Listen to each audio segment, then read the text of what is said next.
دوه هیوادونو ته سفر ولرو. دا چې سفر به مو چیرته وي. پورته شوه او د اسمان په لورې وزرې وغوړولې.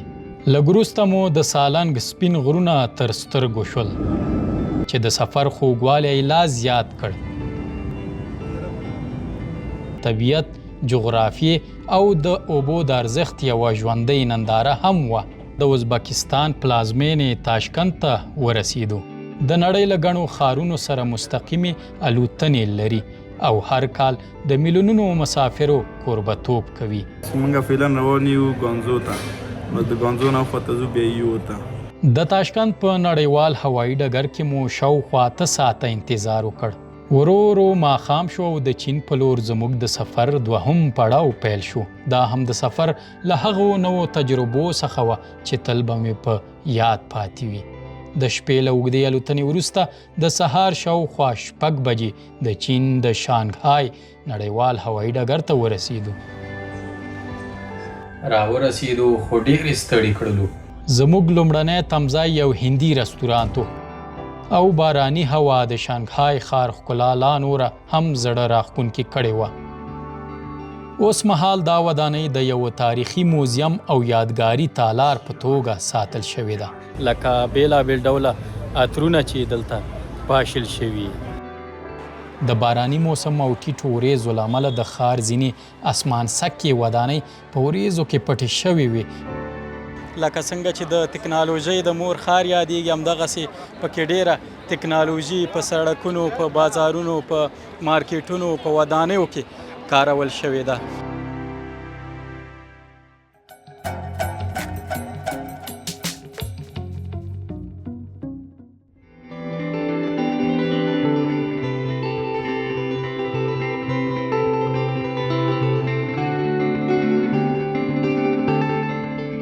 السلام علیکم ورحمت الله وبرکاتو. د سنرایز افغانستان لیدونکو هیله د ټولو روغ جوړ او خوشحاله اوسئ. سباون مومند یو ځل بیا ستاسو په درانه چوپړ کې حاضر یم. په سفر یم او سفر به مو له هیواده بهر وي. د کابل نړیوال هوایي ډګر دی او په دې خپرونه کې به دوه هیوادونو ته سفر ولرو. دا چې سفر به مو چیرته وي ملتیا مو وکړئ او تر پایه راسره اوسئ.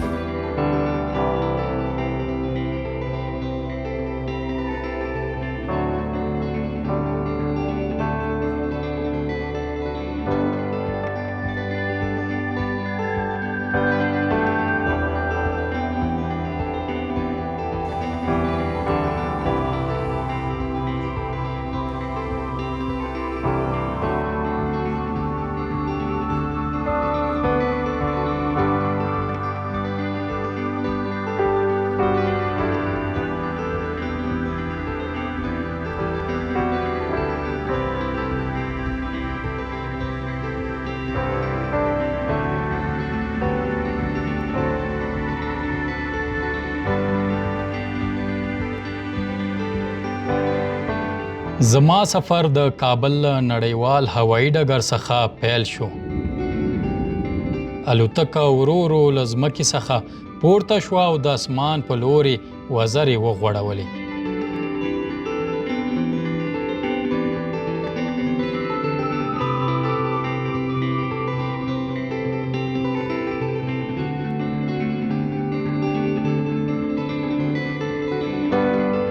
په پیل کې مو د کابل د شمالي ولسوالیو ښکلې منظرې ولیدې او دلته تاسو د شاه او اروز بند هم وینئ. هغه بند چې د کابل د شمالي برخې د اوبو له مهمو پروژو څخه شمیرل کیږي.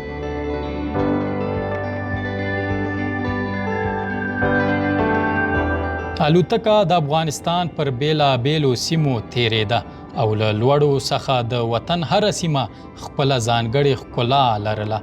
غرونه، درې، دښتې او کلي ټول داسې ښکارېدل لکه د یوې لویې نقشې رنګینې ټوټې. لږ وروسته مو د سالنګ سپین غرونه تر سترګو شول. هغه غرونه چې د ژمي سپینو واورو یې د طبیعت یوه زړه راښکونکې تابلو جوړه کړې وه.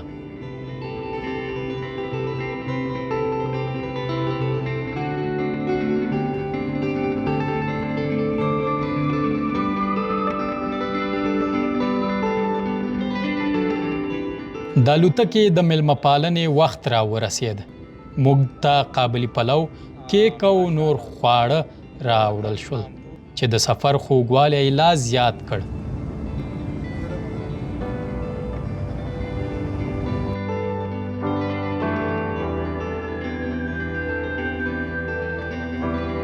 د افغانستان شمال ته په رسېدو سره پراخې او خړې دښتې تر سترګو کېدې. همدلته هغه سیمه هم لیدل کېده چې د قشتېپې کانال د آمو له ستر سیند څخه جلا کوي. دا یوه ستراتیژیکه پروژه ده چې تمه کېږي د افغانستان د کرنې، اقتصاد او اوبو لګولو په برخه کې به مهم بدلونونه راولي.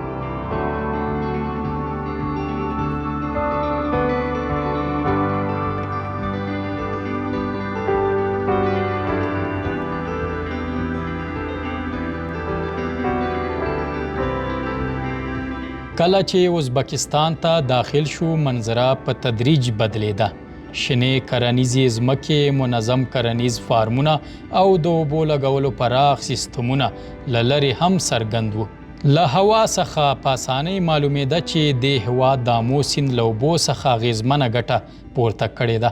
بېلابېل چک ډیمونه، کانالونه او منظم د اوبو رسولو شبکې د دې ښکارندویي کوله چې د اوبو سم مدیریت څنګه کولی شي د یوې سیمې کرنه او اقتصاد وغوړوي. دا سفر یوازې له یوه هیواده بل هیواد ته تګ نه و، بلکې د طبیعت، جغرافیې او د اوبو د ارزښت یوه ژوندۍ ننداره هم وه.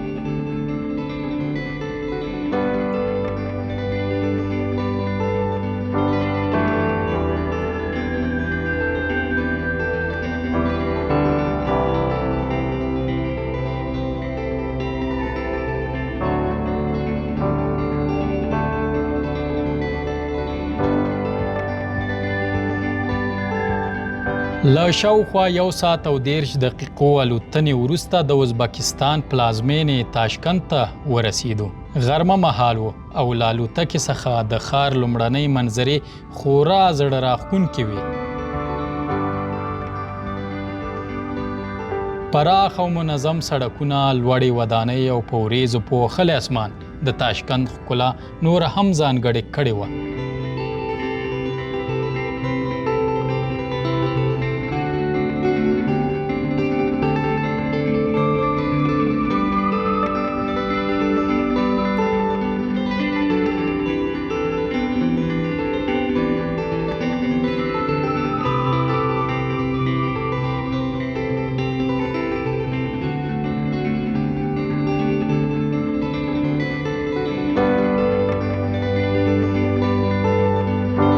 لږ وروسته الوتکه د تاشکند په نړیوال هوایي ډګر کې ښکته شوه. دا هوایي ډګر چې د ازبکستان د لومړي ولسمشر اسلام کریموف په نوم نومول شوی، د هېواد تر ټولو لوی او مهم نړیوال هوایي ډګر ګڼل کیږي. دغه هوایي ډګر د منځنۍ آسیا له مهمو هوایي مرکزونو څخه دی. د نړۍ له ګڼو ښارونو سره مستقیمې الوتنې لري او هر کال د میلیونونو مسافرو کوربه‌توب کوي. د ښار له مرکزه یوازې شاوخوا 12 کیلومتره واټن لري او د ازبکستان لپاره د نړیوالې هوایي تګ راتګ اصلي دروازه بلل کیږي.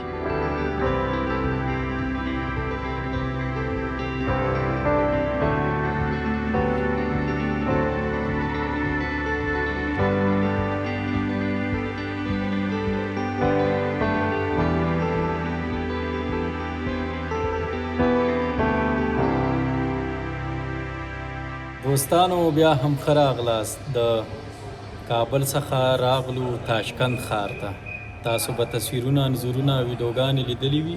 په لاره کې د وطن بېلابېلې برخې، بیا دغسې د ازبکستان هیواد او ازبکستان هیواد کې بیا چې تاشکند ته راغلو، نو یو څو شیبې به دلته مونږ انتظار کوو. څو شیبې نه، البته څو ساعته لکه چې انتظار راځي. او بله دا چې د افغانستان څخه کوم هیواد ته چې موږ ځو، زه یاده به یې کړم، کاول به د ورور سره وغږېږم دا چې هدف مو کوم هیواد دی له دې وروسته. او ورور را سره ناست دی، دی نو مسافر دی، فعلا مسافر دی، خو زما په نظر له وطنه نن موږ سره په ګډه لکه چې زموږ په فلایټ یا پرواز کې وي که نه بالکل څنګه یې بس شکر دی د خدای فضل دی خپله ښه یاست صحت مو ښه دی خدای دې وکړي چې جوړ صحتمنده اوسئ بس روان یاستو د چین په لور بس توکل په خدای نو خدای مهربانه دی ماشاءالله ډېر ښه د چین هېواد په لور او روان د چین په هېواد په لور روان یو نو بس دلته اوس انتظار وباسو بل پرواز بل ته په پرواز تمه ته یې. بس په تمه یو بس د بوردنګ پاس ته په تمه یو چې دا واخلو د خیره لاړ شو ډېر ښه نوم مبارک دی نوم خلیل رحمان خلیل رحمان وروره کوم ښار ته ځي چین خو وایي ډېر ستر ډېر هېواد ستر دی دی که نه؟ ډېر ښایسته ځایونه لري او بل اوس موږ فعلا روان یو ګانزو ته بس د ګانزو نه خواته ځو بیا یو ته ښه ماشاءالله ډېر ښه نو دوستانو زما هم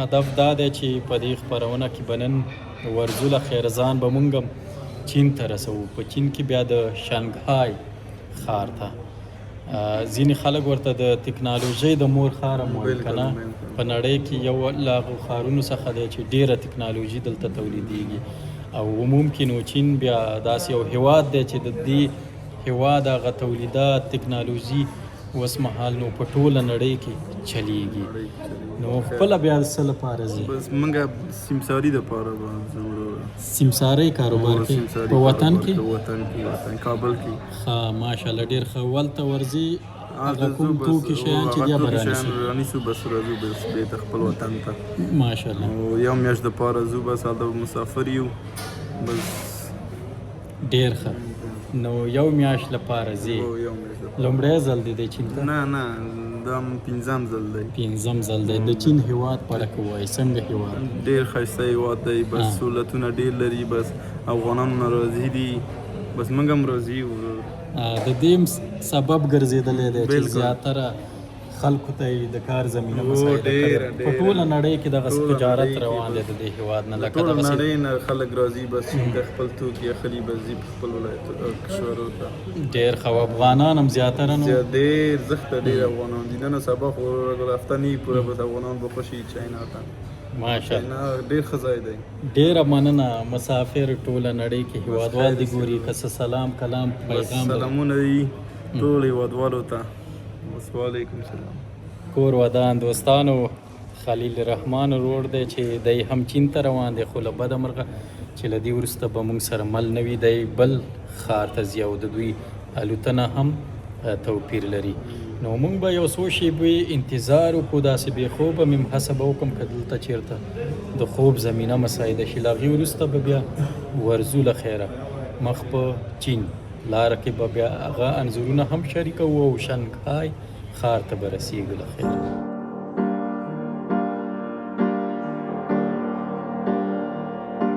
د تاشکند په نړیوال هوایي ډګر کې مو شاوخوا 8 ساعته انتظار وکړ دا فرصت مو د هوایي ډګر له چاپیریال د مسافرو له تګ راتګ او د راتلونکي الوتنې د چمتووالي په لیدو تیر کړ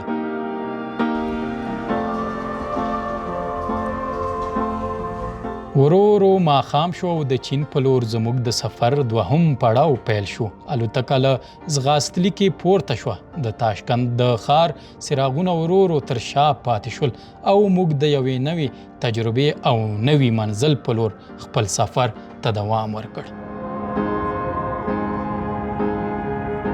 د الوتنې له پیل لږ وروسته د چینایي هوایي شرکت خواړه راوړل شول د خوړو ډول له هغه څه سره توپیر درلود چې زه ورسره عادت وم ځکه چې د چینایي خوړو سره مې بلدتیا نه لرله نو یوازې وچه میوه او تازه میوه مې وخوړه او نور خواړه مې ونه خوړل دا هم د سفر له هغو نوو تجربو څخه وه چې تل به مې په یاد پاتې وي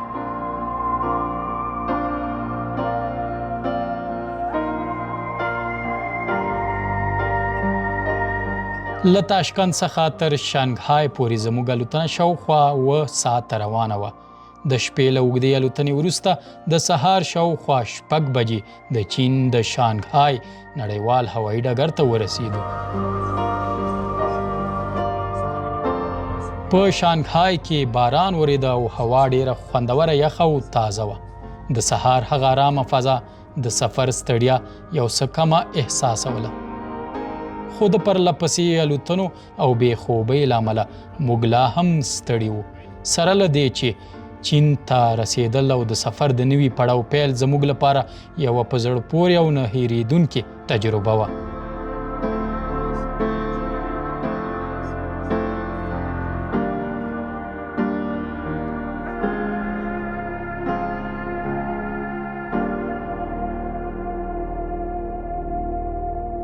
دوستانو بیا هم ښه راغلاست له نیکه مرغه چې بالاخره د سفر موخه چې مو کوم ښار ته وه راورسېدو، خو ډېرې ستړي کړلو. له وطن افغانستان بیا کابل جان څخه چې مو حرکت وکړ داسې د ازبکستان هیواد پلازمینې تاشکند ته راغلو. بیا هلته مو تقریبا 100 ساعته سټې وه، دمه وه. بیا له هغې وروسته ماښام کې تاشکند څخه د سفر پیلو په یوې چینایي الوتکه کې چې تقریبا داسې 6 ساعته او 100 دقیقې موږ مزل وکړ په تیاره کې چې بالاخره د چین هیواد شانګهای ښار ته راورسېدو. نو زه هم ډېر بې خوبه یم، دا خوب به پوره کړو ځکه تېره ورځ موږ د کابل پر وخت 9 بجې الوتنه وکړه له کابل څخه، او دا د نن ورځ سهار کې شاوخوا د چین پر وخت 15 بجې وې. بیا چې تر څو تر دغه ځایه راتلو نو شاوخوا داسې 3 ساعته نور هم ونیول. اوس مهال 8 بجې د سهار دي. نو اړتیا دې ته ده چې لږ خوب وکړو، دمه وکړو، او هڅه به وکړم چې د نن ورځې هغه کوم پلانونه چې لرو، کوم ځای ته چې سفر لرو، کوم ځایونه چې ننداره کوو، هغه هم په دې خپرونه کې تاسو ته وړاندې کړم. په هوټل کې له 100 ساعتونو استراحت او خوب وروسته د غرمې پر مهال د شانګهای ښار په باراني او خوندور موسم کې د ښار په لور ووتلو.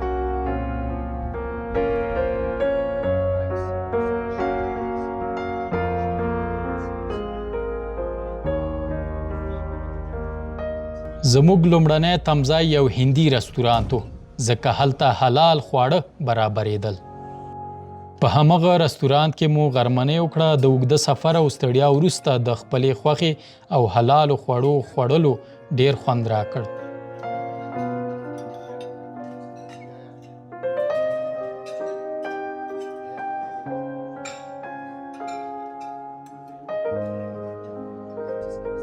او باراني هوا د شانګهای ښار ښکلا لا نوره هم زړه راښکونکې کړې وه.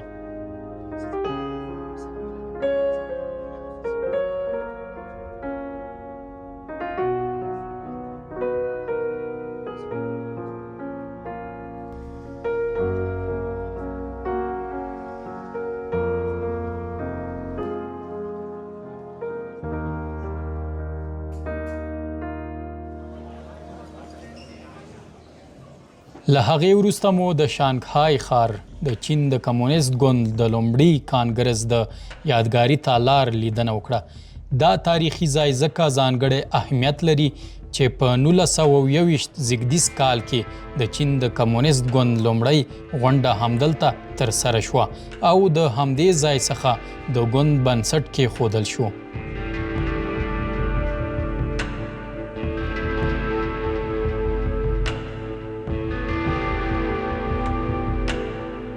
اوس مهال دا ودانۍ د یو تاریخي موزیم او یادګاري تالار په توګه ساتل شوې ده.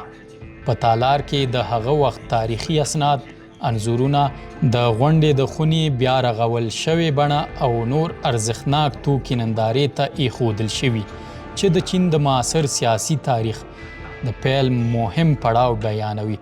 د دې ځای لیدنه د چین د تاریخ، سیاست او د کمونیست ګوند د رامنځته کېدو د بهیر د پیژندلو لپاره یوه ځانګړې تجربه وه.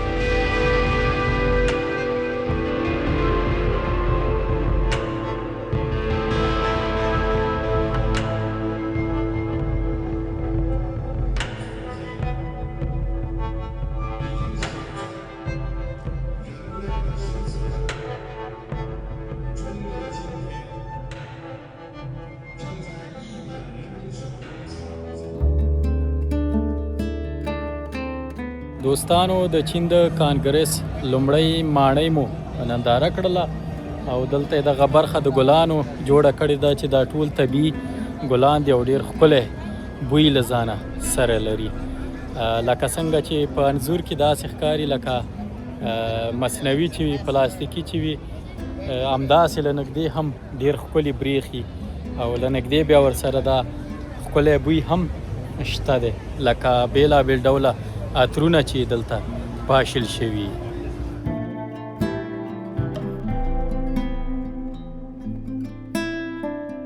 دا تعمیر چې دوستانو وینئ د دوی په وینا چې پخوا د شانګهای د ښار اوسیدونکي په دغسې ودانیو کې یا دغسې ورته کورونو کې استوګنه او ژوند کولو.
درنو لیدونکو بیا هم ښه راغلاست. بالاخره له نیکه مرغه راورسېدو د خپل سفر هغه لومړني هدف ته، چې زموږ هدف دا و چې په دغه سفر کې په پیل کې د چین هیواد شانګهای ښار ته راشو. تاسو وینئ چې د شانګهای ښار هم لکه څنګه چې د تکنالوژۍ د مور ښار یادېږي، همدغسې پکې ډېره تکنالوژي په سړکونو، په بازارونو، په مارکیټونو، په ودانیو کې کارول شوې ده. دغه هغه برخه ده چې زیاتره د نړۍ سیلانیان دلته د ورځې راځي، له دې برخې څخه ننداره کوي، انځورونه اخلي او په زرګونه سیلانیان دلته راځي.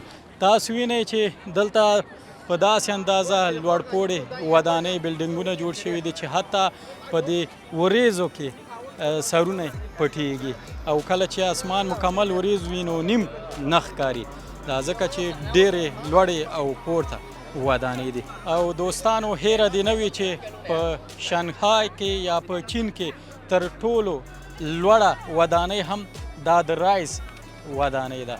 رایز یعنی سرک یا شعاع د لمر ته ویل کیږي که نه، پورته برخه کې موقعیت لري او کله چې سهار شي نو دا د لمر وړانګې په لومړیو کې په همدې ودانۍ باندې په سر باندې لګیږي. د لومړۍ خپرونې په پای کې مو د شانګهای ښار د لوړو او عصري ودانیو زړه راښکونکې ننداره وکړه. د باراني موسم او ټیټو وریځو له امله د ښار ځینې اسمان سکې ودانۍ په وریځو کې پټې شوې وې چې ښار ته یې لا ځانګړې ښکلا او زړه راښکونکې فضا ورکړې وه.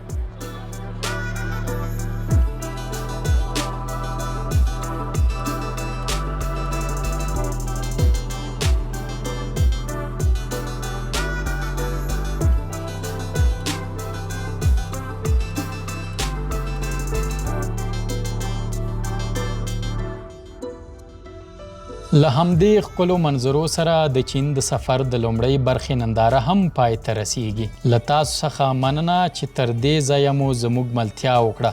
تر بلې خپرونې پورې د شانګهای ښار نورې په زړه پورې سیمې او تجربې به پکې درسره شریکې کړو. خدای مو مل شه او ښې چارې.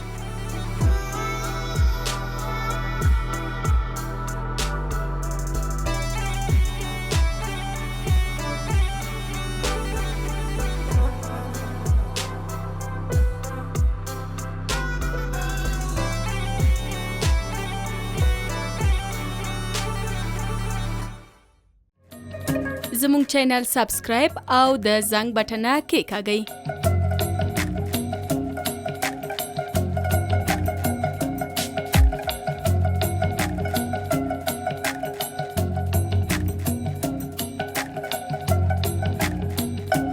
له ښکلو ویډیوګانو څخه خوند واخلئ.